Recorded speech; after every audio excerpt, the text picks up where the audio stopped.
Breaking news చూస్తున్నాం. దేవి death mystery ఛేదించే విషయంలో పోలీసులు నిర్లక్ష్యం చూపెడుతున్నారని ఆరోపిస్తున్నారు ఆమె కుటుంబ సభ్యులు, బంధువులు.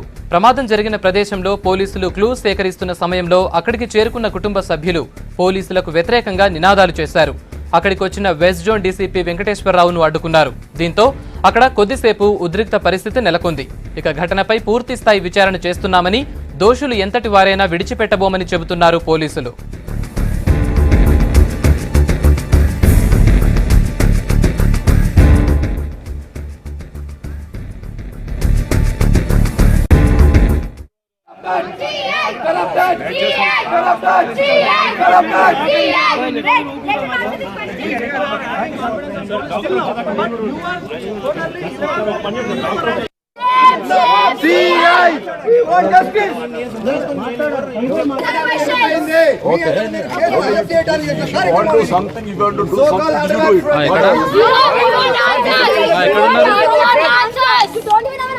హలో, ఎక్కడున్నారు?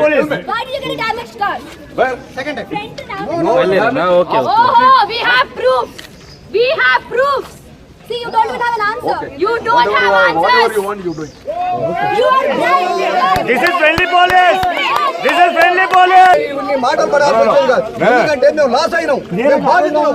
మా బేబీ పోయింది కాబట్టి మళ్ళీ తిరిగాలి రెండోసారి చెప్పారు.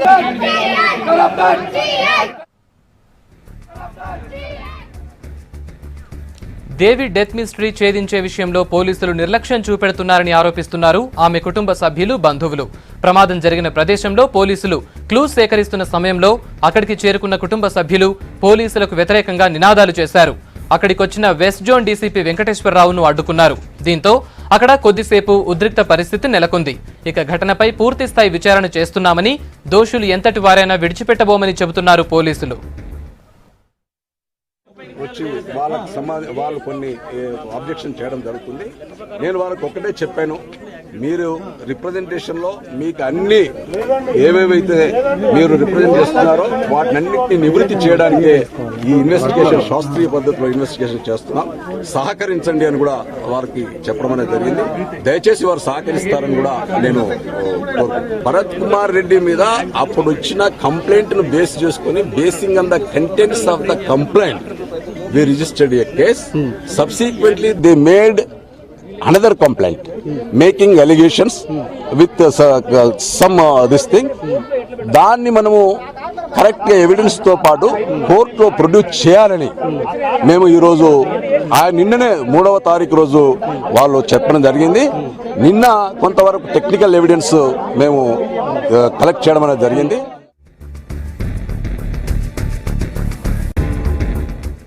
మరిన్ని డీటెయిల్స్ రవికిరణ్ స్పాట్ నుంచి అందిస్తారు. రవికిరణ్, చెప్పండి, బంధువులు పోలీసుల్ని ఎందుకు అడ్డుకున్నారు? డీటెయిల్స్ ఏంటి?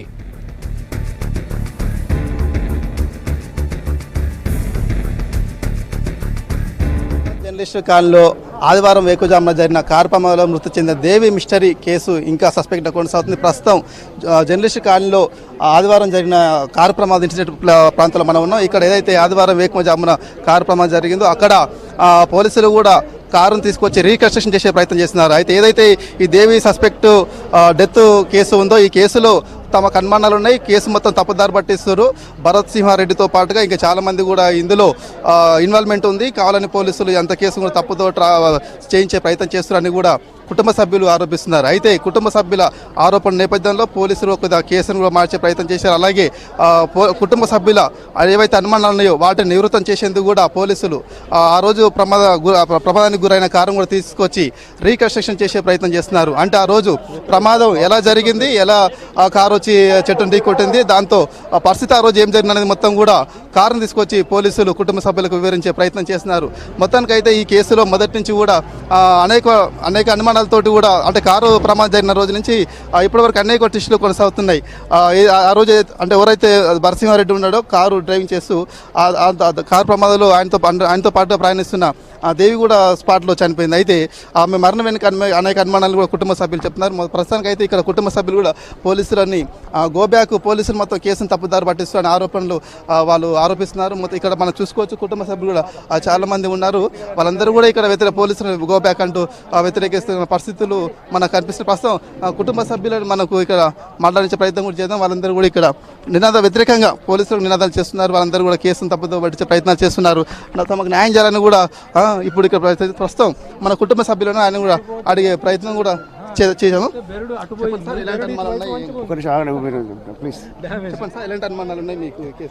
ఏం లేదండి, ఇక్కడ వాళ్ళు ఏమంటే యాక్సిడెంట్ జరిగిన రోజు రాత్రి తెల్లవారు గట్ల 25 నిమిషాల్లో ఇక్కడి నుంచి కారును లిఫ్ట్ చేయాల్సిన అవసరం ఏమొచ్చిందో మాకు అర్థం కాలేదు. ఫస్ట్ ఆఫ్ ఆల్ కనీసం లిఫ్ట్ చేసినప్పుడు ఎక్కడైనా మన రోడ్ల మీద యాక్సిడెంట్ అయినప్పుడు ఇన్సూరెన్స్ వాళ్ళు వస్తారు, పంచనామా చేస్తారు, చేసి ఫోటోలు తీసుకున్న తర్వాతనే అక్కడి నుంచి వెహికల్ మూవ్ చేస్తారు. ట్రాఫిక్ రోడ్లలో ఇక్కడ ఎలాంటి ట్రాఫిక్ లేదు. యాక్సిడెంట్ కాగానే ఇక్కడి నుంచి 25 నిమిషాల్లో వెహికల్ లిఫ్ట్ చేసి తీసుకుపోయారు. సరే, అప్పటికి మా వాళ్ళందరూ ఫోటోలు తీశారు. ఆ వెహికల్ని పోలీస్ స్టేషన్కి పోయిన తర్వాత కూడా వెహికల్ని ఫోటో తీశారు. కానీ ఇప్పుడు తీసుకొచ్చిన కార్ కండిషన్ చూస్తే మాకు ఎంత ఆశ్చర్యంగా ఉందంటే మొత్తం డ్యామేజ్ చేసి తీసుకొచ్చారు. అమ్మాయి వెనక సీట్ల నుంచి బయటపడింది, చెప్పులు ఇప్పుడు ముందర సీట్లో పెట్టారు. ఆ రోజు కాళ్లకున్న చెప్పులు పంచనామా చేసినాము, అది చేసినాము అంటున్నారు. చేసుకొచ్చే ముందర సీట్లో పెట్టాల్సిన అవసరం ఏమొచ్చింది? ఇప్పుడు కారు తీసుకొచ్చి ఇక్కడ పెట్టారు. డీసీపీ గారిని అడిగితే ఎందుకు ఇక్కడి నుంచి వెహికల్ లిఫ్ట్ చేశారంటే ఆయనకు దగ్గర సమాధానం లేదు. వెహికల్ ఇంత ఎందుకు డ్యామేజ్ అయింది అంటే మేము పోలీసు వాళ్ళం, మేము ఎందుకు చేస్తాం సార్ అంటాడు. అంటే నేను అన్నాను, మీరు చేయకపోవచ్చు, మీ పోలీస్ స్టేషన్ వాళ్ళు చేసి ఉండొచ్చు కేసును ఫ్యాబ్రికేట్ చేయడానికి. ఇప్పుడు తీసుకొచ్చి కారు ఇక్కడ పెట్టి యాక్సిడెంట్ ఎలా అయింది అని డాక్టర్ తోటి చెప్పిస్తారంటే ఇప్పుడు డాక్టర్ వచ్చి యాక్సిడెంట్ వల్లనే చనిపోయిందా లేకుంటే వేరే అని చెప్పించడం కొరకు, రీకన్స్ట్రక్ట్ చేయడం కొరకు ఇప్పుడు కారును తీసుకొచ్చారు 5 రోజుల తర్వాత. ఇంతకుముందు ఎన్టీవీ వాళ్ళు ఇంటర్వ్యూ అయినప్పుడు మధ్యాహ్నం 12:30 ఇంటర్వ్యూ అయినప్పుడు ఈ కేసులో మీకు అనుమానాలు ఏమైనా ఉన్నాయి? ఖచ్చితంగా ఇది వాడు ఎక్కడో చంపి వెహికల్ని ఇక్కడ తీసుకొచ్చి యాక్సిడెంట్ లాగా చిత్రీకరించారు. దానికి పోలీసు వాళ్ళు కూడా సహకారం చేసి 25 నిమిషాల్లో వెహికల్ ఇక్కడి నుంచి లిఫ్ట్ చేసి ఇక్కడి నుంచి బాడీ హాస్పిటల్కి షిఫ్ట్ చేసి హాస్పిటల్లో తల్లిదండ్రులకు ఇన్ఫామ్ చేయకుండా పిల్లగాని తల్లిదండ్రులు వచ్చి హాస్పిటల్లో ఉన్నారు.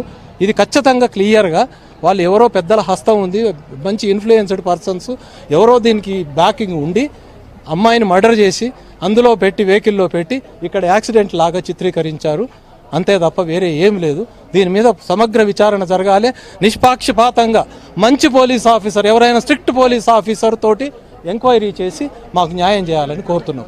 అలాంటి వెంకటరెడ్డి లాంటి సిఐలు, డబ్బులు తీసుకునే సిఐలు ఇక్కడ రావద్దు. అతన్ని ఇమ్మీడియట్గా సస్పెండ్ చేయాలి. ఎందుకంటే మొత్తం ఇక్కడ ఫ్యాబ్రికేట్ చేయడానికి, ఇక్కడ మొత్తం దాన్ని కేసును కింద మీద చేయడానికి కారణం సిఐ వెంకటరెడ్డి. సో కాబట్టి దీన్ని నిష్పాక్షపాతంగా డీసీపీ గారు మంచోరు, ఆ డీసీపీ గారు ఎవరైనా మంచి స్ట్రిక్ట్ ఆఫీసర్ను పెట్టి ఇక్కడ మాకు న్యాయం జరగాలని కోరుకుంటున్నాం.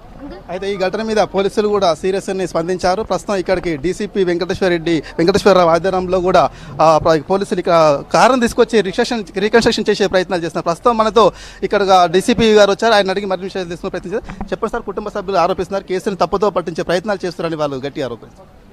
అటువంటిది ఏం లేదండి, వాళ్ళు చెప్పిన ఏవేవైతే ఫర్దర్ ఇన్ఫర్మేషన్ ఇచ్చారో వాటిని దృష్టిలో పెట్టుకొని మరి ఫర్దర్ సీన్ రికన్స్ట్రక్షన్ చేసి దాన్ని ఫర్దర్ ఎవిడెన్స్ కలెక్ట్ చేయడంలో భాగంగా ఈరోజు వచ్చి మేము చేస్తూ ఉన్నాం.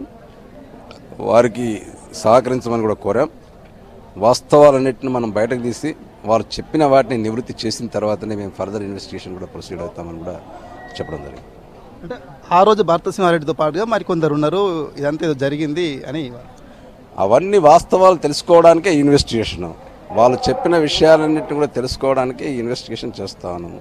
వాళ్ళని సహకరించమని కోరుతా ఉన్నాం. అంటే స్టార్టింగ్ కుటుంబ సభ్యుల ఫిర్యాదు మేరకు కేసు పెట్టారు కదా సార్, 304A కూడా. తర్వాత వాళ్ళు సస్పెక్ట్ అనుమానాలు వ్యక్తం చేశారు. మళ్ళీ నెక్స్ట్ సెకండ్ కంప్లైంట్ కూడా ఇచ్చారు. దాని మీద ఎలాంటి కేసు? సెకండ్ కంప్లైంట్ ఇచ్చిన దాన్ని బేస్ చేసుకొని మేము ఫర్దర్ ఇన్వెస్టిగేషన్ చేస్తాము.